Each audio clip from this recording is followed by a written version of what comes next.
Jesus, ó que fecha a porta, ninguém pode abrir. E quando Ele abre a porta pra ti, não há potestade que possa fechar. Quem é esse que vem comandando cavaleiros que descem do céu? Quem é esse que toda peleja se levanta como vencedor? Quem é esse que até o mar bravio faz acalmar? Quem é esse água viva da rocha, Ele faz brotar? Ele é o Senhor que venceu a morte e nos faz vencedor. Ele é Jesus, o que fecha a porta, ninguém pode abrir. E quando Ele abre a porta para ti, não há potestade que possa fechar. Ele é Jesus, o que fecha a porta, ninguém pode abrir. E quando Ele abre a porta para ti, não há potestade que possa fechar. Aleluia, louvado seja o nome do Senhor Jesus. Também está conosco o evangelista Charles Santos. Está com a oportunidade a igreja dando glória, aleluia, porque Deus ele já está aqui. Amém? Saúdo meus irmãos com a santa e gloriosa paz do Senhor. Amém, igreja? Amém, igreja? Irmãos, é um motivo de alegria estar juntamente com os irmãos, dessa oportunidade que me foi dada. Quero agradecer ao presbítero Fábio, Presbítero Fábio, pelo convite, as irmãs, pela oportunidade, Trago aqui um abraço do meu pastor Gilmar Rodrigues, minha pastora Giovana, somos ali do Ministério Altar Profético, em Nova Iguaçu. Comendador Soares, trago um abraço de todo o ministério, presbítero Elivelto, pastor Rafael, todos nós congregamos lá. Obrigado pela oportunidade. Irmãos, vou ser bem rápido, procuro ser breve e cumprimentar aqui um pouco daquilo que já foi falado, do que Deus continuará falando, creio eu. Primeiro livro de Samuel,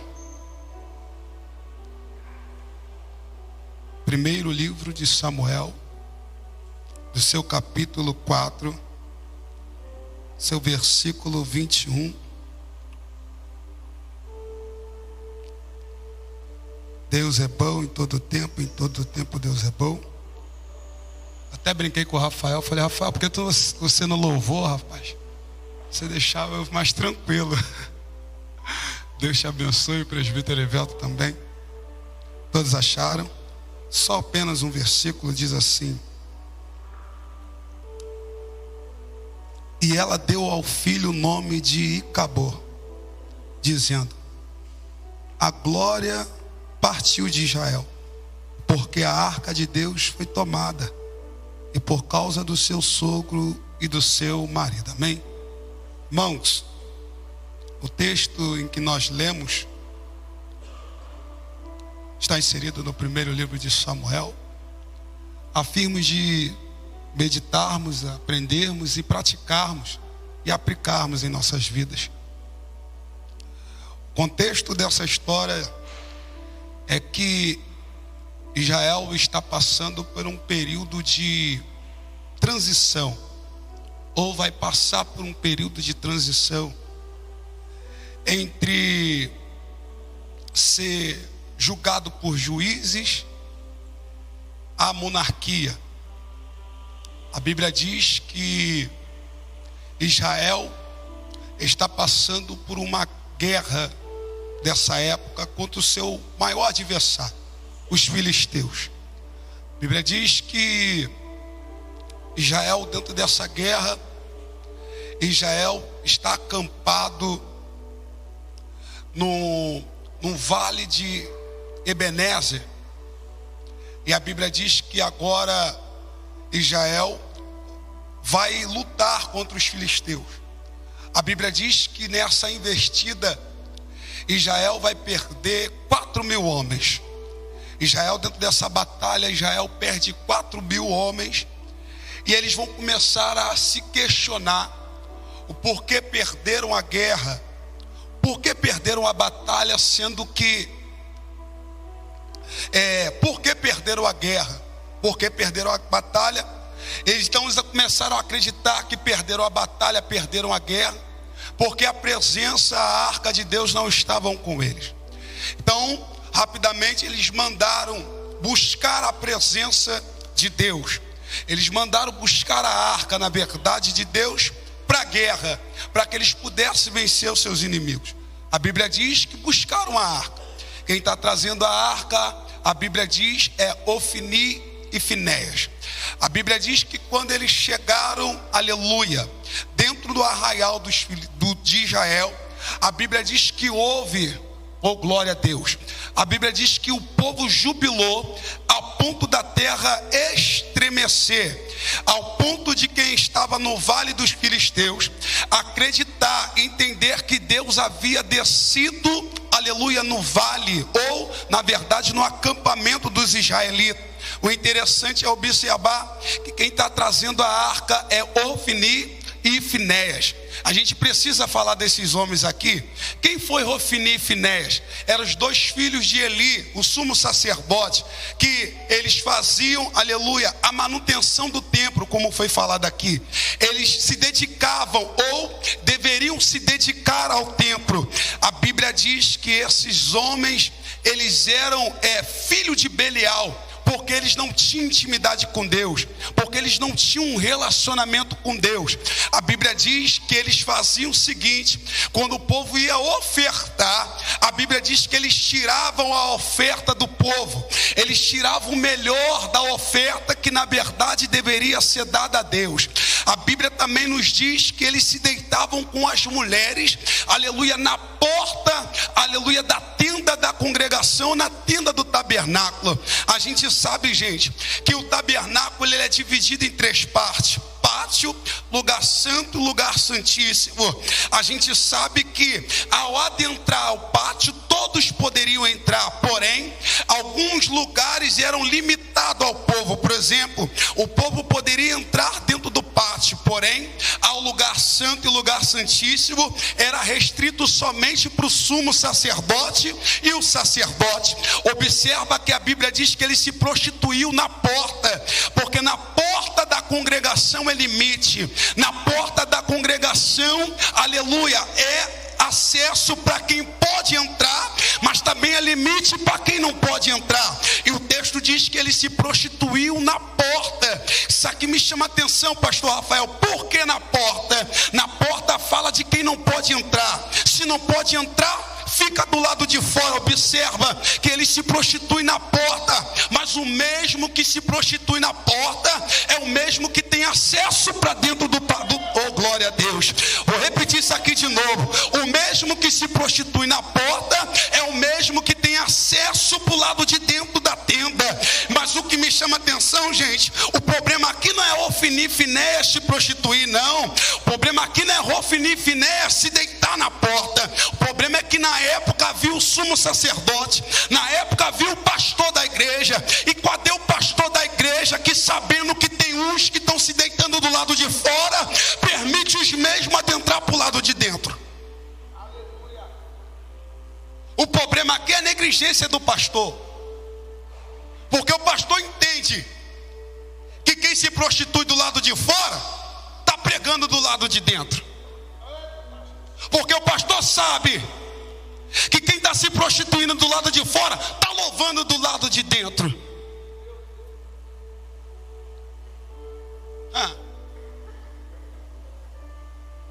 A minha geração, gente, de pastores negligentes, de pastores que já não zelam pela obra. Escute isso aqui. Falou aqui da manutenção do templo. A manutenção do templo, gente, isso aqui é lindo, porque a Bíblia diz que a lâmpada naquela época se apagava. E o que está escrito em Levítico, na lei levítica, era para a lâmpada nunca se apagar. E a Bíblia diz que antes da lâmpada se apagar, Samuel ia dormir. Escute isso aqui. Por que a lâmpada está se apagando? Sabe o que isso representa? A falta de compromisso de quem deveria deixar a lâmpada acesa. A negligência no templo. Por que está se apagando? Porque estão negligenciando um azeite na lâmpada. Porque está se apagando, está negligenciando o serviço no templo. E deixa eu te dizer uma coisa: não era simplesmente acender a lâmpada. Até acender essa lâmpada, havia uma sequência, uma série de ritos até chegar à lâmpada. Primeiro se sacrificava no pátio, depois se lavava na pia de bronze, depois adentrava para dentro do tabernáculo, para dentro, aleluia, da tenda. Depois de adentrar dentro da tenda, ele ia até o altar do incenso da adoração, da oração. Depois do altar da oração, ele iria e acendia a lâmpada. Observa, se a lâmpada está se apagando, é porque está negligenciando o sacrifício do altar. Se a lâmpada está se apagando, é porque está negligenciando se limpar antes de entrar. Se a lâmpada está se apagando, é porque não está tendo oração no altar do incenso. Mas o que me chama a atenção, Erivelto, é que a manutenção do altar está envolvida com o sacrifício do povo. Porque é do sacrifício do povo que tira o fogo para acender a lâmpada. E o sacrifício do povo também fala da expiação do pecado, porque o povo ia para sacrificar por conta do seu pecado. Se está havendo negligência no serviço do templo, está havendo negligência acerca do pecado do povo. Porque se não tem manutenção no templo, certamente o povo está sendo esquecido. Certamente não estão nem aí para o pecado do povo. É como se tivesse na época assim: deixa o povo pecar, deixa o povo fazer, não estou nem aí. É Deus dizendo hoje, aleluia, nós precisamos voltar, aleluia, a ser verdadeiro com a obra de Deus. Porque enquanto tem gente pecando, tem muita gente negligenciando a obra.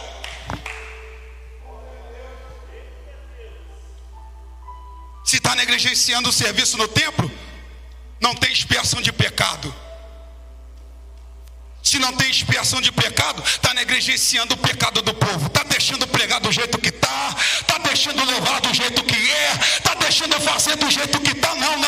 Jesus diz: vinde a mim, aleluia, mas não permaneça da mesma maneira. Está na hora de começar a pregar a verdade. Escute isso aqui. O povo está na guerra. Quem está trazendo a arca? Ofni e Finéias. Espera aí, gente. Ofni e Finéias não é homem que não tem presença. Ofni e Finéias é homem que não tem intimidade. Ofni e Finéias é homens que não. Felipe, Deus te abençoe. Ofni e Finéias é homens que não tem intimidade, mas está trazendo a arca. E o que é a arca? A arca, gente, vou falar isso aqui. O que é a arca? A arca, gente, é uma caixa de madeira, de acácia, coberta de ouro. A arca representava a presença. A arca não era a presença. A arca representava a arca não é a presença. É uma caixa de madeira. A arca sem a caixa, a arca sem a presença, ela é apenas uma caixa. Ela é apenas um utensílio da casa, gente. A arca sem a presença, ela é apenas um utensílio da casa. O que é o utensílio da casa? É esse microfone. Depois que consagrado, depois que ungido, vira um utensílio da casa. Esse altar aqui, ele é um utensílio da casa. Depois que ora, depois que consagra, vira utensílio da casa. Essa mesa é utensílio da casa. Depois que orou, depois que consagrou, virou utensílio da casa. As cadeiras, tudo que está aqui em volta é utensílio da casa. Depois que ora, depois que unge, virou utensílio da casa. Mas observa que a Bíblia diz que quem está trazendo, aleluia, a arca é Ofni e Finéias. Ou seja, é homens que não têm a presença, mas têm acesso aos utensílios da casa. Eu vou falar isso aqui, gente. Eu estou vivendo uma geração que não tem intimidade com Deus. Eu estou vivendo uma geração que não ora, que não jejua, mas infelizmente tem acesso aos utensílios da casa. É Deus dizendo: está na hora de parar com esse negócio. Repominara e a teoria.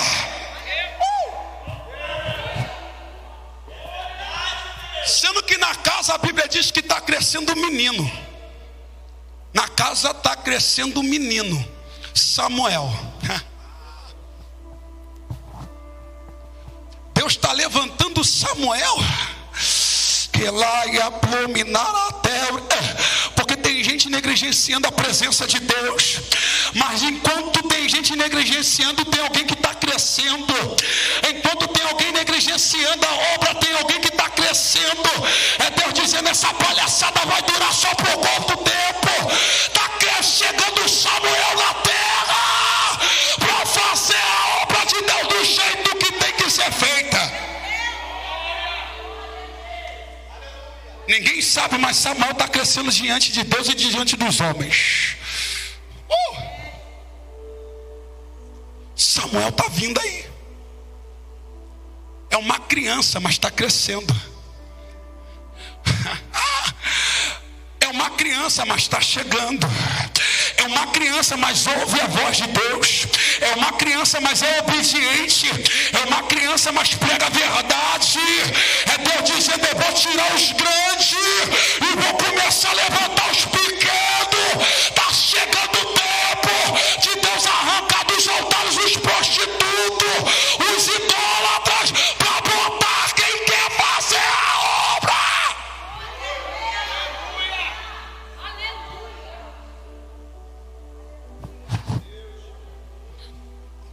Quem está pensando que Deus está dormindo? A Bíblia diz que Deus vai levantar o profeta para botar o dedão na cara de ele. Eu estou vendo essa palhaçada, hein? Eu estou vendo isso aí, hein? Está acontecendo, hein? Dessa maneira não fica não, hein? A Bíblia diz que quando a arca chega, houve um grande júbilo. A terra chegou a tremer. Foram para a batalha de novo, perderam a guerra.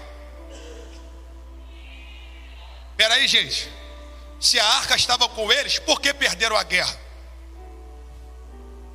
Se a presença estava com eles, por que perderam a guerra? A pergunta é: por que perderam a guerra se a presença estava com eles? Sabe o que Deus falou comigo? Observa o texto. Quem disse que a presença estava com eles? Foi os filisteus. Porque quando a arca chegou, a Bíblia diz que o povo gritou e a terra tremeu. Ou seja, houve movimento na terra. Quando eles ouviram isso do arraial deles, falaram: certamente é o Deus de Israel que chegou lá no arraial deles. Isso aqui me faz entender que quem é filisteu, gente, é aquele que Davi aponta e diz: quem é esse circunciso? E quem é incircunciso? É quem não tem aliança. Sabe o que isso me faz entender? Que quem não tem aliança não sabe discernir o que é presença no meio do arraial. Vou falar. Quem não tem aliança não sabe discernir o que é a presença no meio do arraial. Porque tem gente que acha que Deus só fala quando está gritando, quando está pulando, quando tem movimento. Mas na maioria das vezes Deus fala comigo no silêncio. Na maioria das vezes Deus fala comigo no silêncio do meu quarto. Quando eu estou orando, quando eu estou jejuando, observa. Quando a arca de Deus chega no arraial, o povo está gritando, tem movimento na terra. Mas do que adianta se movimentar aqui, gritar aqui, mas quando chega em casa perde pro diabo? Do que adianta se movimentar aqui, gritar aqui, mas está perdendo guerra? É Deus dizendo: está na hora de combater guerra na presença de Deus. Deus não precisa de emocionalismo. Deus não quer emocionalismo. Pula aqui, dá cambalhota aqui, aleluia, dá reteté aqui, marcha aqui. Mas quando vai para as guerras, está perdendo guerra. Deus está dizendo: o que ganha guerra ainda é joelho, é presença, ainda é jejum, ainda é oração.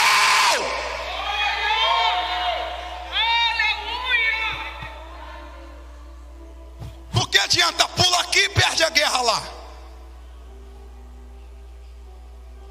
Sapateia aqui, mas quando vai para a guerra perde.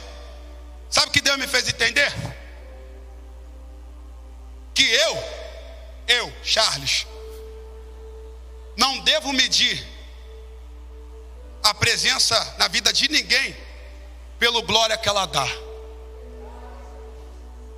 Vou melhorar isso aqui, eu vou ser bem simples. Deus me fez entender que eu não devo medir a presença de ninguém pelos pulos que ela dá. Não. Você vai perguntar para mim, Charles, como é que você vai identificar a presença de Deus na vida daqueles homens? Se eles fossem para a guerra e tivessem vencido a guerra. Se eles tivessem ido para a guerra e vencido a guerra, eu ia falar, a presença de Deus está com eles. Aí eu vejo muita gente no culto como esse, às vezes não deu glória, não deu aleluia. É bem verdade, gente, que tem uns irmãos no nosso meio que é frio, é que nem geladeira. Mas tem gente que ainda não deu glória, não deu aleluia. Não é porque ele quer, não, é porque ele já veio de guerras, ferido. Mas olha só, ele está aqui, não deu glória, não deu aleluia, mas já venceu muitas guerras que se eu e você talvez tivesse enfrentado, não tinha vencido. É Deus dizendo, eu só vou começar a medir a presença de Deus na vida de alguém quando eles começarem, aleluia, quando essa pessoa mostrar para mim o tanto de guerra que ela já passou e permaneceu de pé, porque é a presença de Deus.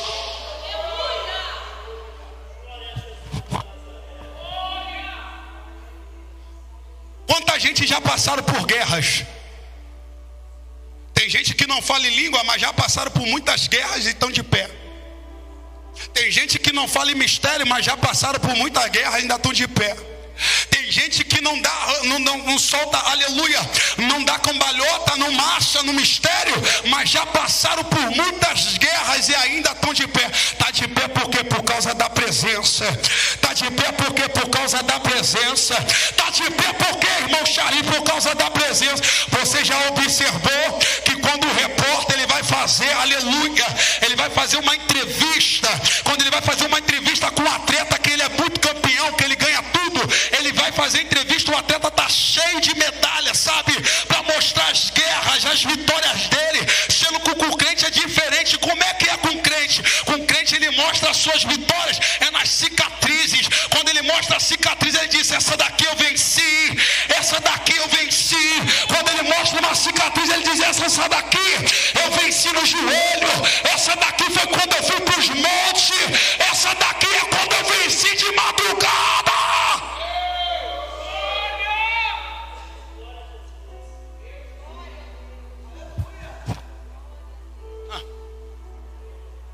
A Bíblia diz que Davi, gente, Davi, quando ele foi se disponibilizar a lutar contra o gigante, a Bíblia diz que Davi fala assim, eu vou lutar contra o gigante. Saul diz, você não vai. Por que não? Porque esse daí é guerreiro desde a sua mocidade, e você ainda é uma criança. Aí ele vai contar uma história. Deus vai te dar oportunidade para você contar a tua história para alguém. Ninguém conhece a história de Davi, mas naquele exato momento, Davi, agora eu conto a minha história. É Deus me dando e te dando a oportunidade de contar a tua história para o mundo. Aqui, a Bíblia diz que Davi diz, então, estava eu apacentando as ovelhas do meu pai. Quando vi o urso, o leão, tomava a ovelha, eu tirava da boca do leão e matava o leão. Quando vi o urso, eu tirava da boca do urso a ovelha e matava a ovelha. Eu fiquei pensando comigo, como é que um jovem de 17, 18 anos vai matar um urso, vai matar um leão sendo franzino? Aí eu lendo a Bíblia percebi, na Bíblia, aleluia, Sansão. A Bíblia diz que Sansão andando pelo meio do caminho, veio um filhote de leão. A Bíblia diz que o Espírito do Senhor se apossou de Sansão de tal maneira que Sansão fendeu o leão de cima a baixo. Aí eu entendi que Davi não venceu o urso com a força do braço, Davi venceu o urso com a força do Espírito.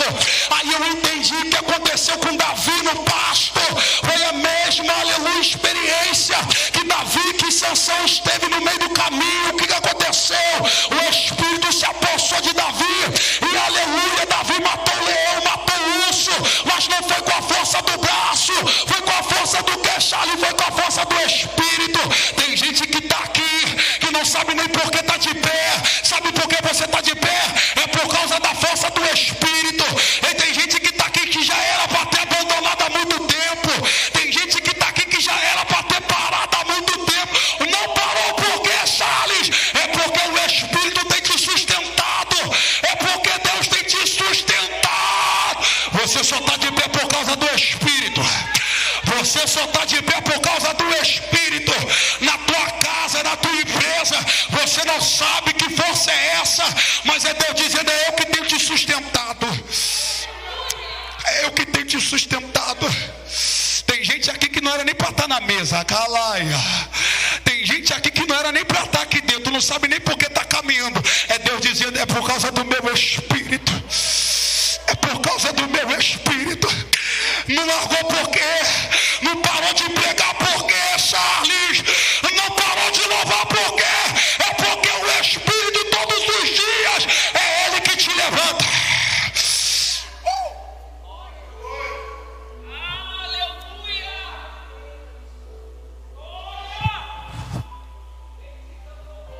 A Bíblia diz, gente, que o povo perde a guerra e a arca é tomada. Já estou encerrando aqui. Observa comigo. A arca é tomada. O profeta morre ali, sacerdote. Morre Rofini, morre Finéias. A esposa vai morrer. Vai nascer a criança. Deram o nome da criança de Icabó. Se foi a glória de Deus. Primeiro livro de Samuel vai terminar com a presença de Deus indo embora. Vai terminar com o rei Saul morrendo. Se livra, o livro termina. Alguém olha e diz: não falei que a história ia terminar assim? Porque livro fala de história, porque livro fala de biografia. Alguém olha para o livro, alguém olha para a história e fala: não falei que ia terminar desse jeito? Como? Sem a presença e sem o rei. Porque quando fala de rei, fala de governo, sem direção. O livro terminou, acabou o livro, está sem a presença e acabou, foi-se a glória de Deus. Como é que termina o livro? O livro termina sem o rei morreu e acabou. Se foi a presença, está sem governo. Não falei que ia terminar desse jeito a história dele? Não falei que ia terminar desse jeito a história dela? Sendo que a Bíblia diz que se levantou um novo livro. Qual é o livro? 2 Samuel. Agora nesse livro está se levantando um novo rei. Eita Jesus, que eu vou terminar isso aqui. Está se levantando um novo rei. E mais, esse novo rei está se levantando para trazer a presença de volta para o povo. É Deus dizendo: eu estou escrevendo uma nova história. É Deus dizendo: uma nova história está sendo escrita. Uma nova biografia está sendo escrita. E nessa biografia é Deus dizendo: estou levantando um novo rei. Estou direcionando outro novo novamente na tua vida. Vou te dar direção, vou ter outro governo. É Deus dizendo: aleluia. E nesse novo reinado, a presença de Deus vai voltar para a tua casa. E nessa nova história, a presença de Deus vai voltar para a tua vida. É Deus dizendo para alguém aqui: quem viu a tua história terminar e acabou, a presença foi embora, sem governo, se prepara. Uma nova história Deus está escrevendo. Deus vai escrever uma nova história. Segundo livro. No segundo livro vem. E como é que está? Se levanta Davi. Vai buscar a presença de Deus. E traz para o meio do povo. Profetiza para alguém em nome de Jesus. Fala para alguém que está do teu lado e diga assim: quem viu a tua história acabar? Quem viu a tua história e achou que acabou? Quem viu a tua história e achou e acabou? Se foi a presença de Deus.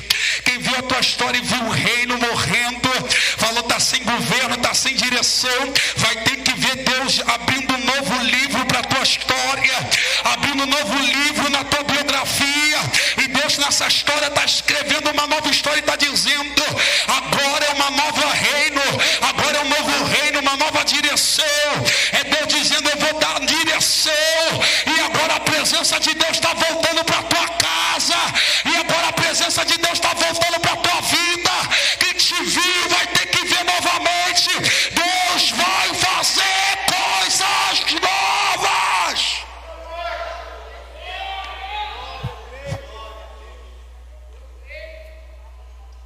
de pé em nome de Jesus, com a permissão da igreja.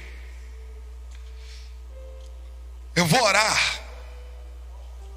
Vamos terminar isso aqui com oração. E minha oração é essa: que a presença de Deus retorne para a tua casa. Que a presença de Deus retorne para a tua vida. Que a presença de Deus retorne para a vida dos teus filhos, das tuas filhas. Que a presença de Deus retorne para a vida do teu esposo, da tua esposa. Que lá e abominar a teoria. Porque tem gente que viu dizendo e acabou, se foi a presença. Porque tem gente que viu a tua história e disse acabou, não tem mais jeito, está sem direção. Mas Deus está dizendo: eu estou escrevendo uma nova história, eu estou escrevendo uma coisa nova. Deus está trazendo coisas novas de volta para a tua casa, de volta para a tua família. Abominar a teoria. Começa a orar, vai. Ó Deus Santo, ó Deus poderoso, a oração é essa, Jeová: que o Senhor traga de volta aquilo que foi perdido, que o Senhor escreve uma nova história, uma nova biografia, ó Pai, num lugar de honra, de vergonha, que tem uma dupla honra, meu Senhor da glória, daqueles que perderam, venham recuperar de novo a sua identidade contigo. Que lá e abominar a teoria. Que lá e abominar a teoria. Eu creio que enquanto nós estamos orando aqui, a presença de Deus está retornando para a vida de muita gente. Eu creio que enquanto nós estamos orando aqui, a presença de Deus está invadindo casas nesse momento. Eu creio que na medida que nós oramos aqui, o rei que se levantou está trazendo de novo aquilo que se perde. Pai, em nome de Jesus, que lá e abominar a pleura. Em nome de Jesus, Pai, traz de volta a tua presença. Traz de volta, Senhor da glória, a tua presença. Escreve de novo a tua história, mas escreve da tua forma, da tua vontade, do teu querer. Porque a tua vontade é boa, perfeita e agradável. Assim como o Senhor levantou Davi segundo a tua vontade, assim também nos direciona segundo a tua vontade. Porque direção, reino fala de direção, fala de governo. E nós não queremos andar segundo a nossa própria vontade. Nós queremos andar segundo a tua vontade, ó Pai. Em nome de Jesus, faça a tua obra, o teu querer. Em nome de Jesus, e as palmas, louve o nome do Senhor. Eu agradeço a minha oportunidade. Aleluia, aleluia. As palmas, louve ao Senhor. Louvado seja o nome do Senhor Jesus. Que palavra, né? Deus está nos fortalecendo. Que a palavra é pão, alimento para nossa alma. E através da palavra que nós somos fortalecidos. Louvado seja o Senhor. Levita Luana está com a oportunidade para adorar o Senhor. E a igreja dando glória. Amém, igreja? Vamos glorificar, porque Deus está na casa. Aleluia. Louvado seja o Senhor.